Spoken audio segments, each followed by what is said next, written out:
The ballroom lights shimmer once again, violins whisper in the air, and London's high society prepares for another scandal that will set the ton ablaze. But this time, the whispers are not about the Viscount, nor the Queen's newest diamond. They're about a man who paints dreams and a woman who hides behind a mask. A love story forbidden by class, yet destined by father carriages roll through the cobblestone streets as the grand doors of Bridgerton House open once more. Season 4 is upon us, and with it comes the promise of passion, secrets, and the sweet ache of unspoken love. As the orchestra tunes its strings, the world of Bridgerton prepares to welcome a new chapter, one that belongs to Benedict Bridgerton. He has always been different from his siblings. Where Anthony sought duty and Daphne found a fairy tale, Benedict seeks something deeper, something true. His heart doesn't beat for titles or expectations. It beats for freedom, for art, and for a love that refuses to follow the rules. And perhaps this season that love finally finds him. But every great love story begins in disguise. A grand masquerade ball, glittering gowns, hidden faces, and secrets that even Lady Whistledown cannot yet uncover. Among the swirling dancers and the sparkle of candlelight, a mysterious woman steps into Benedict's world. She's graceful, radiant, but her eyes hold a sadness that even beauty cannot conceal. Her name? Sophie Beckett, a name whispered only in shadows. For her past is a secret that Tun would never forgive. In that single moment, a glance, dance, a spark, everything changes. The son of a noble family meets the daughter of a servant, and neither of them knows the storm that is about to begin. Because when love crosses the boundaries of class, it doesn't just ignite hearts, it ignites scandal. The air thickens with music and mystery. Benedict's laughter fades as he catches her hand. The world disappears. It's just the two of them beneath the chandeliers, the glow of the ballroom wrapping them in a dream they cannot yet name. And somewhere in the distance, Lady Whistledown's quill begins to scratch. Her next letter will not just expose secrets, it will define the season. The Tun is ready. The whispers have begun. And as London's elite turn their gaze toward the Bridgertons once more, one question lingers in the air. Will love conquer all, or will society's cruel rules tear them apart before it even begins? The music fades, but the memory of that night lingers like the scent of roses after the rain. For Benedict Bridgerton, that single dance was more than a moment. It was a vision, a muse, an awakening. Yet when the masks came off, the mysterious lady was gone. No name, no trace. Only the echo of her laughter and the warmth of her touch remain. Days pass, and the painter's heart becomes restless. The once vibrant colors on his canvas now blur into longing shades of blue and gold. He paints her the curve of her smile, the glint in her eyes over and over, each stroke whispering a name he does not know. The Tun celebrates, feasts, and gossips. But Benedict drifts quietly through it all, haunted by a dream he cannot let go, far from the grand halls of the Bridgertons. In the servants' quarters of another noble estate, Sophie Beckett hides behind a life that was never meant for her. Born of scandal, raised in silence, she wears obedience like armor. Yet her soul yearns for freedom, to see art, to feel joy, to be seen for who she truly is. That night at the masquerade was her only rebellion, her one taste of a world she could never belong to. But fate has a way of crossing paths again. A portrait commission for a noble family brings Benedict to the very home where Sophie serves. Unaware of who she truly is, he sketches her face in secret, the same face that has haunted his dreams. And when their eyes meet once more, time stands still. He recognizes her not by her mask, but by her soul. She, terrified of exposure, hides behind duty. He, captivated, cannot look away. London's gossip sheets may call it madness. Lady Whistledown may ink her quill with scandal, but in the quiet corners of a sunlit studio, love begins to paint its own masterpiece, one that defies the rules of birth, wealth, and society. And while the Tun dances to the rhythm of appearances, two hearts begin a secret symphony, one that could either crown them in love or condemn them in ruin. The mornings grow brighter, and yet, for Benedict Bridgerton, the world feels softer. painted in the light of someone he cannot stop thinking about. Every canvas he touches seems to reflect her. Every brushstroke echoes her laughter. Sophie Beckett has become his muse, his mystery, and his madness.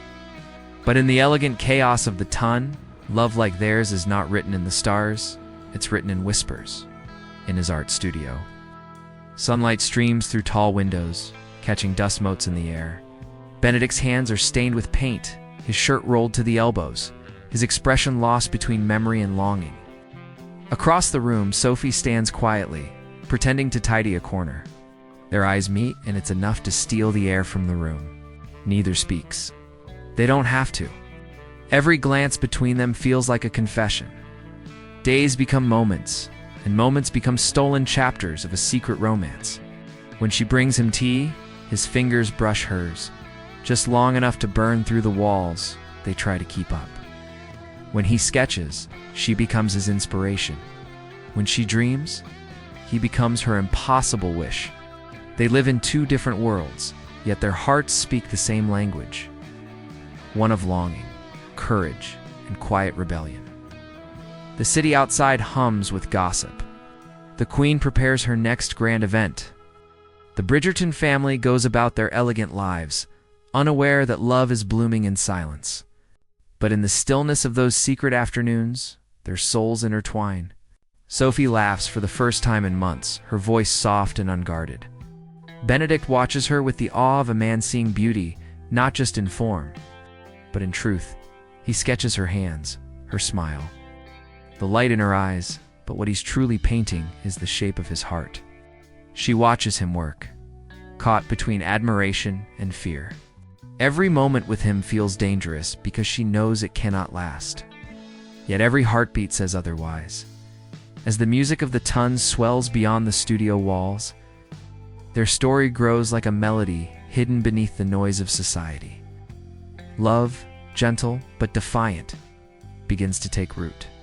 And though neither dares to speak the words, they both know it. They are falling. But love, in the world of Bridgerton, never remains secret for long. And just beyond their fragile peace, the eyes of London are beginning to turn their way. Love, in Bridgerton, is never left to bloom quietly. It is watched, measured, and weighed by the sharp tongues of society. The ton, with all its polished smiles and jeweled gowns, hides 1,000 secrets behind every curtsy. And now, one of those secrets belongs to Benedict Bridgerton and the woman who should never have crossed his path. The days that once felt endless now carry tension in the air. Lady Whistledown's latest paper flutters through drawing rooms like a spark to dry leaves. Her words elegant yet ruthless whisper of a Bridgerton seen too often in the company of a servant girl. Names are not written, but the clues are clear. London begins to murmur. Every glance at a gathering feels sharper. Every polite greeting hides suspicion. Benedict pretends not to care. He tells himself art is his only devotion, that love should not bow to society's judgment. Yet even he can feel the walls closing in. His family, proud and protective, begins to notice the shift in his mood. The long walks, the distant gaze, the secret sketches tucked away in his studio. And Sophie, she feels the weight of the world pressing harder each day. Every step through the halls becomes a risk. Every shadow a reminder that her freedom was borrowed. Not earned. One evening, as rain lashes against the windows, Benedict finds her standing by the fire, her hands trembling. She speaks softly, her voice breaking. "We cannot keep pretending. They'll destroy you, and I will lose everything." He steps closer, the storm raging behind him, and for a moment, the world holds its breath. "Let them talk," he whispers. "I'd rather face scandal than a life without you." The fate is never kind to lovers who defy the ton. A letter arrives unsigned but cruelly clear. Someone knows. Someone has seen. And just like that, their fragile world begins to crumble. Lady Whistledown sharpens her quill. Invitations are withdrawn. Doors that once opened with smiles now close with silence. Yet in the heart of this gathering storm, love does not retreat. It burns brighter, fiercer, the kind of love that cannot be contained by fear or shame, and as thunder rolls over London, One truth becomes clear. This season's greatest scandal will not be about wealth, nor marriage, nor status, but about two souls who dared to choose love over everything else. The rain hasn't stopped. It beats against the city like a warning, drumming on rooftops and carriage tops as though London itself can sense what's about to unfold. Inside the grand houses of Mayfair, candles flicker and whispers multiply. Every gossiping tongue in the ton carries the same question now. Who is the mystery woman that's captured a Bridgerton's heart? Benedict's name dances through parlors and corridors like a forbidden song. The second son, the artist, the dreamer, has become the latest subject of scandal. But unlike his brother Anthony's romance, this one is far more dangerous. Because Sophie Beckett is not a debutante, not a lady of means. She is a secret that could unravel everything the Bridgerton name stands for. One evening, the truth crashes down like thunder. A masked visitor arrives at the Bridgerton estate. A messenger from a powerful family who claims their household has been dishonored. The whispers have turned into accusations. What was once speculation is now an open wound. The Dowager Viscountess's calm voice trembles for the first time as she confronts her son. "Tell me it isn't true," she pleads. But Benedict, standing tall, refuses to lie. "It is true. I love her." The room falls silent. The fire crackles, and in that moment, the line between duty and desire vanishes. For the first time, Benedict must choose the life he was born into or the love he was never supposed to find. Across town, Sophie packs her things in the dim light of dawn. Her eyes glisten with unshed tears as she folds her only gown, the same one she wore the night they met. She knows what must come next. He deserves his world back, she whispers to herself, though her voice breaks with every word. Love, she thinks, was never meant to be kind to people like her. When Benedict arrives at her door, breathless and soaked from the rain, he finds the room empty. The bed neatly made, the sketches gone, the scent of lavender fading in the air. A letter lies waiting on the table, a goodbye written in trembling ink. He reads the words, each one cutting deeper than the last. "If loving you means destroying you, then I must learn to live without you." The storm outside mirrors the one within him. For the first time, the artist has no colors left to paint. The muse is gone, and so is the light that once guided him. The Ton celebrates its victory, scandal contained, reputation restored. But they do not see the cost. They do not see the man who stands alone in the rain, clutching a letter that smells faintly of her perfume, whispering a name that will never leave his heart.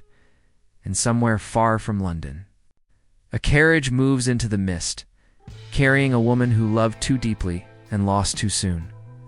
Time softens many wounds, but not this one. The Ton has moved on. New scandals, new diamonds, new dances beneath chandeliers. Yet, for Benedict Bridgerton, the world has lost its color. His art lies unfinished, his laughter quiet. The dreamer who once saw beauty in everything now sees only the absence of her, Sophie Beckett, the woman who vanished like a ghost into the rain. Months turn into seasons. Paintings gather dust, letters go unanswered, and London forgets what it once whispered. But fate has never been one to let unfinished stories rest. It starts with a rumor, a small, fleeting note that reaches Benedict's ears one winter morning. A charity event held on the outskirts of the city. A woman helping orphan children paint their dreams. The description matches her, the gentleness in the words, the warmth in the tone. It must be her. He rides through the snow, the cold biting at his hands, his heart beating faster than the horse beneath him. And when he finally arrives, breathless, desperate, he sees her. Not in silk, not in jewels, but in simplicity. A plain gown, her hair loosely tied, her hands covered in paint as she helps a child color a sky. For a moment, he just watches, afraid that if he speaks, she might vanish again. She looks up. Their eyes meet. The world stops. The years, the pain, the distance, all of it collapses in that single heartbeat. No ballrooms, no titles, no whispers, just two souls who have been searching for one another in silence. Sophie's breath catches. "You shouldn't have come," she whispers, though her tears betray her words. Benedict steps closer, his voice breaking. Then tell me to leave. And I will. She can't. Instead, she lets the tears fall, the kind-born not of sorrow, but of surrender. They walk together beneath the falling snow, words spilling out like confessions. He tells her of the nights he couldn't sleep, the portraits he never finished, the ache that never faded. She tells him of the quiet life she built, the freedom she found, and the love she never stopped feeling. For the first time, their love is stripped of masks, stripped of fear. There is no audience, no judgment, only truth. And in that truth, they find something stronger than the ton's approval. Peace. Benedict takes her hand. And for the first time in years, he smiles not the charming smile of a gentleman, but the raw, human smile of a man who has finally come home. In the distance, the church bells ring. Not for a scandal, not for a season, but for a new beginning. The painter has found his muse once more, not in dreams, not in masquerades, but in the quiet reality of love that survived everything meant to destroy it. Spring arrives in London, soft and golden, as if the world itself has chosen to forgive. The flowers bloom early that year, a rare beauty after a long, cold winter. The Bridgerton estate hums with life once more, laughter, music, and the sweet fragrance of hope. But for Benedict and Sophie, this isn't merely a new season, it's rebirth. The Queen is ever fond of romance that stirs her court, surprises all with a quiet decree. A wedding invitation sealed with royal approval, Mr. Benedict Bridgerton and Miss Sophie Beckett. The scandal that once divided the ton now becomes the story that unites it. Even Lady Whistledown, the sharpest quill in London, concedes defeat, writing, "It appears love, like art, needs no permission to be beautiful." On the day of their union, the sun spills through the chapel windows, painting the marble in gold. Sophie walks down the aisle, not in diamonds, but in grace. The same woman who once hid behind a mask, now unafraid, now seen. Benedict stands waiting, not as a nobleman, burdened by expectation, but as an artist who has finally found his masterpiece. Their vows are whispered, not for the crowd, but for each other. "I saw you before I knew your name," he says softly. "And you saw me when the world refused to," she answers. When they kiss, it's not the beginning of a fairy tale, it's the completion of one. The orchestra swells, petals fall, and for the first time, even the ton forgets to gossip. Because what stands before them is something rarer than titles or wealth, a love that survived judgment, distance, and destiny itself. That evening, as the stars gather over Bridgerton House, Benedict paints once more. The canvas glows with warmth and light, Sophie beneath the trees, the sky above her endless. He smiles, knowing this is how he will remember her forever, free, radiant, and his, in another corner of the city. Lady Whistledown pens her final note on the matter.